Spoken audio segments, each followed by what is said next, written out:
Halo para pendengar, dimanapun kalian berada, balik ke channel Gerges Support. Oke, dalam video kali ini, gue akan kembali membahas tentang LN Isekai The Cheat. Dalam part sebelumnya, kita sudah mengetahui kalau Yuya dan yang lainnya kedatangan tamu tak diundang di rumahnya, yaitu Aphis. Tanpa basa-basi, Aphis pun langsung menyerang Yuya, Master Kelinci, Iris, dan Yuti dengan menggunakan bola energi evilnya. Bisa dibilang, kekuatan bola energi evil itu sangatlah kuat, bahkan bisa langsung menumbangkan Master Kelinci dan Iris yang mencoba menahannya dengan kekuatan holy mereka. Tapi gregetnya nih, bola energi evil milik Aphis itu tidak bisa menembus barrier milik rumahnya Yuya.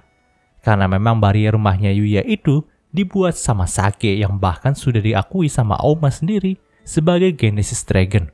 Jadi ya wajar aja, kekuatan Aphis nggak bisa menembusnya. Tapi Aphis tidak kehabisan akal. Melihat kalau barrier itu nggak bisa ditembus oleh dirinya, ia pun langsung memancing amarah Yuya dengan berkata, kalau Yuya dan yang lainnya itu bersembunyi terus dalam barrier itu, maka dia akan menghancurkan kerajaan Alkeria terlebih dahulu, dan juga kerajaan Regal. Baru ia menghancurkan mereka. Provokasi Aphis terbukti ampuh. Yuya pun emosi dan terpancing untuk keluar dari barrier rumahnya. Dalam part kali ini, panah cerita pun berfokus kepada Yuya dan Aphis nih. Saat keluar dari barrier rumahnya, Yuya pun langsung melayangkan serangan dari Absolute Spear miliknya dengan dikuatkan oleh Magic Attire dan skill Holy King. Namun sayangnya, serangan kombinasi dari Yuya itu tidak bisa mengalahkan Aphis begitu aja. Walaupun terluka karena serangan Yuya tadi, tapi Aphis bisa menyembuhkan lukanya dengan sangat cepat. Melihat hal itu, Yuya pun jadi kaget dong, karena dia mengira kalau serangan tadi itu bisa berefek banyak kepada Aphis. Tapi nyatanya, itu tidak berefek sama sekali karena regenerasi Aphis yang tinggi. Namun di sini, Aphis pun sedikit memuji Yuya nih. Aphis tahu kalau serangan Yuya tadi dibarengin dengan skill Holy King. Jadi ia merasa kalau Yuya itu lebih pantas melawannya jika dibandingkan dengan Iris dan Master Kelinci. Ya, di sini Aphis itu tertarik dengan skill Holy King yang dimiliki sama Yuya. Mengklaim kalau bisa saja skill itu membunuhnya. Tapi saat itu, Ciel, Akatsuki, dan Knight pun langsung berada di depannya Yuya. Mereka pasang badan untuk bertarung melawan Aphis demi melindungi Yuya. Tentu aja Yuya pun tidak memperbolehkan hal itu, karena dia mengira kalau ketiga keluarganya itu bisa saja terluka bahkan mati jika melawan Aphis. Namun, Oma pun memiliki pendapat lain. Ia berkata kalau Yuya harus mempercayakan Aphis kepada Ciel, Knight, dan Akatsuki. Karena Oma yakin mereka bertiga bisa mengalahkan Aphis demi Yuya. Tapi, Aphis juga memiliki pemikirannya tersendiri dan tidak sama dengan Auma. Ia merasa kalau ketiga makhluk yang ada di hadapannya ini bukanlah tandingannya sama sekali. Maka dari itu, ia pun langsung menyerang ketiganya dengan bola energi evilnya. Secara otomatis, langsung menumbangkan Ciel, Knight, dan Akatsuki. Namun anehnya, saat itu tubuh Ciel pun langsung terbakar oleh api biru dan ia langsung bangkit dari kematiannya. Ia juga langsung berkicau dan membuat hal serupa juga terjadi kepada Knight dan Akatsuki. Ketiganya langsung bangkit dari kematian karena skill Return of King Hades dari Ciel. Tapi bukan hanya bangkit dari kematian, mereka juga semakin kuat ketika mereka dibangkitkan sama Ciel dengan api birunya. Tentu aja, semakin lama Aphis itu menjadi kewalahan dalam menghadapi ketiga makhluk tersebut. Apalagi di sana juga ada Akatsuki yang memiliki kekuatan penyucian luar biasa. Dengan ditambah buff kekuatan dari Ciel, maka kekuatan penyucian dari Akatsuki pun menjadi semakin kuat dan bisa berpengaruh pada Aphis.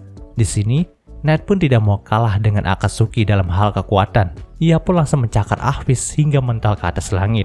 Lalu, Ciel pun langsung menggunakan sayapnya yang terbakar dengan api biru untuk langsung menumbangkan Aphis jatuh ke tanah. Aphis pun tidak bisa bergerak lagi. Bahkan ia langsung dikepung oleh ketiga makhluk itu yang memandang rendah dirinya.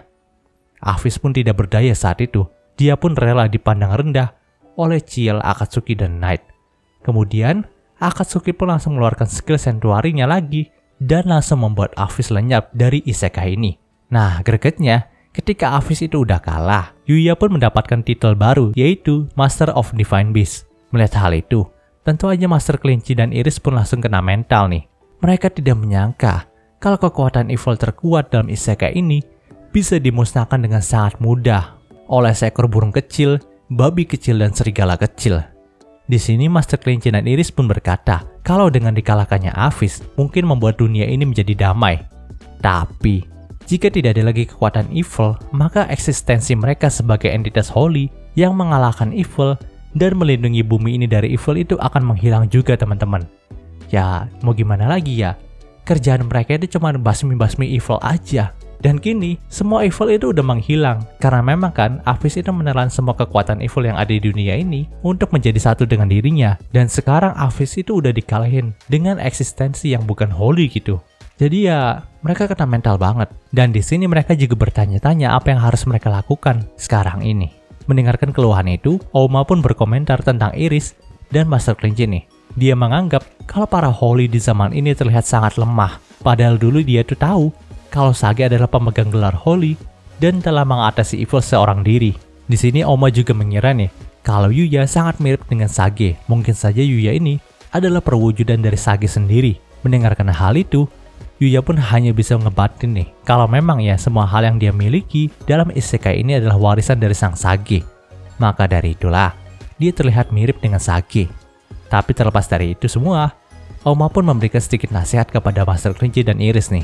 Ia berkata, kalau Iris dan Master Kelinci itu nggak perlu sesedih itu. Kekuatan evil dalam isekai ini tidak mungkin menghilang. Selama masih ada emosi negatif dari manusia, maka entitas evil seperti Aphis dan Kuwaro itu akan selalu ada. Selain itu, sekarang ini, evil beast masih tersebar di isekai ini. Jadi Iris dan Master Kelinci masih memiliki tugas penting untuk menghapus semua evil beast yang tersebar dalam isekai ini. Setelah mendengarkan hal itu, motivasi hidup dari Iris dan Master Kelinci pun kembali nih. Jadi saat itu, mereka pun langsung ingin pergi dari sana untuk mengkabarkan kepada semua entitas holy yang masih tersisa kalau Aphis itu udah dikalahkan dan kekuatan evil sudah menghilang. Tapi mereka masih harus membasmi evil beast yang masih ada di isekai ini. Pastinya akan ada beberapa holy yang tidak percaya dengan hal itu, tapi mereka harus tetap meneruskan berita ini. Nah, pada saat ingin pamitan, entah kenapa nih, wajah dari Master Kelinci dan Iris itu terlihat sangat sedih. Mungkin mereka itu nggak menyangka kalau akan berpisah dengan Yuya secepat ini. Padahal Master Kelinci juga udah mulai serius untuk melatih Yuya sebagai penerusnya. Namun yang paling sedih adalah Iris nih teman-teman. Di sini Iris pun bergumam kalau kenapa pada saat ia sudah menemukan calon suami, dia itu harus pergi dan meninggalkan sisinya. Tapi apa daya, mereka harus segera memusnahkan para evil beast yang masih tersisa. Jadi di sini, Iris dan Master Kelinci pun langsung pamitan kepada Yuya dan pergi mengabari semua entitas holy yang masih tersisa di isekai ini. Panel cerita pun berpindah ke kerajaan regal dan waktunya pun mundur beberapa saat teman-teman. Kita tahu kan kalau sewaktu Yuya pulang bersama keluarganya dari kerajaan regal, Lexia dan Luna itu masih ada urusan di kerajaan regal. Dan ini adalah cerita tentang mereka. Saat itu, Lexia dan Luna pun dipanggil sama Orgis untuk berdiskusi tentang Yuya nih. Orgis pun penasaran dengan siapakah Yuya ini. Dia mendengar dari Iris kalau Yuya bukanlah penerus resmi dari Holy King, yaitu Master Kelinci. Tapi dia adalah entitas yang sangat kuat, bahkan sudah memiliki kekuatan yang setara dengan entitas Holy. Bahkan Iris juga sampai terkesan dengan kekuatannya itu, lalu menjadikannya sebagai murid. Itu adalah hal yang tidak wajar bagi Orgis. Mendengarkan hal itu, Lexia pun hanya menyombongkan dirinya di depan Orgis nih, dan menyebut dirinya sebagai istri dari Yuya. Tentu aja saat Lexia berkata seperti itu, Luna pun gak tinggal diam, dan mereka berdua lagi-lagi ribut di depannya Orgis nih. Namun terlepas dari itu semua, Orgis pun gak terlalu peduli lagi dengan pertengkaran dari kedua gadis tadi.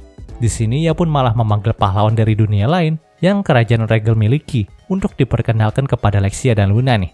Mendengarkan hal itu, ekspresi Lexia pun menjadi gelap nih. Karena memang nih, Lexia itu masih belum terima dengan tindakan jahat Orgis yang menculik manusia dari dunia lain hanya untuk dijadikan orang yang harus melawan kekuatan evil dalam isekai ini. Padahal orang itu tidak memiliki tanggung jawab apapun gitu tentang isekai ini.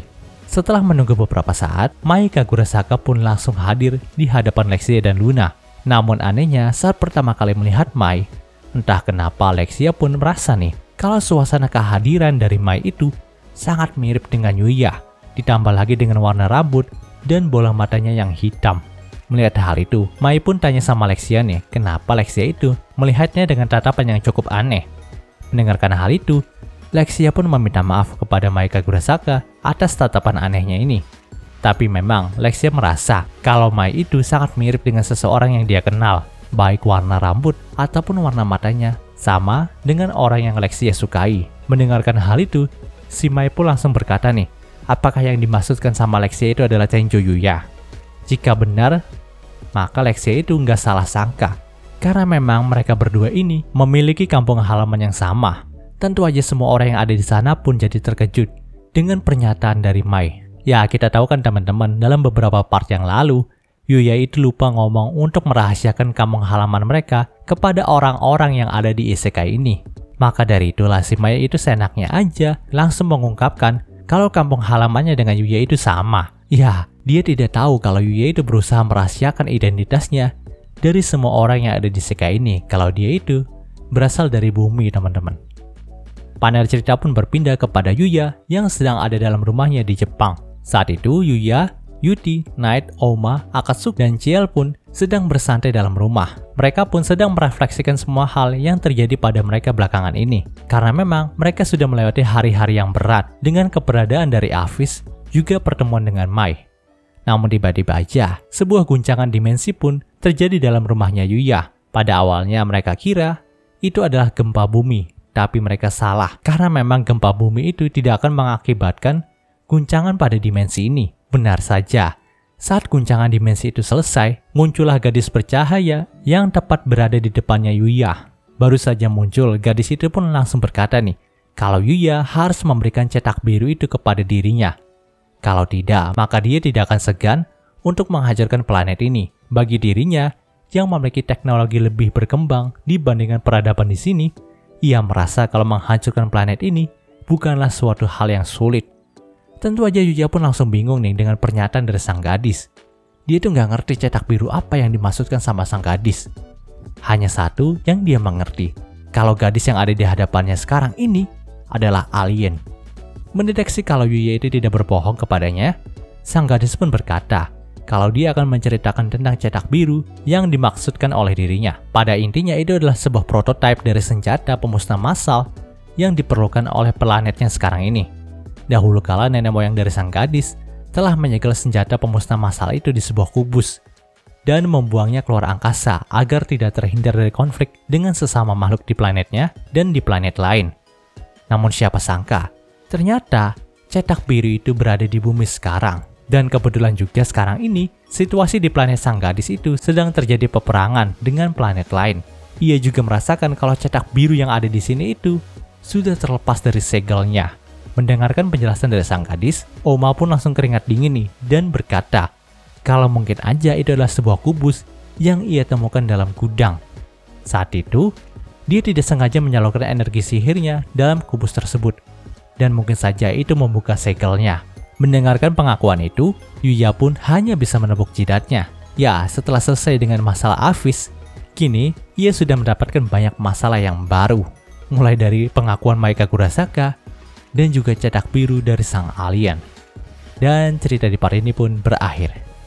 Oke, mungkin seluruh pembahasan untuk Isekai Digit-nya kali ini. Jika kalian suka video ini, jangan lupa untuk like, komen, dan juga subscribe, dan juga share agar gue lebih semangat lagi dalam membuat video dalam channel ini. Terima kasih telah mendengarkan sampai detik ini. Gue Gear Christopher, signing off.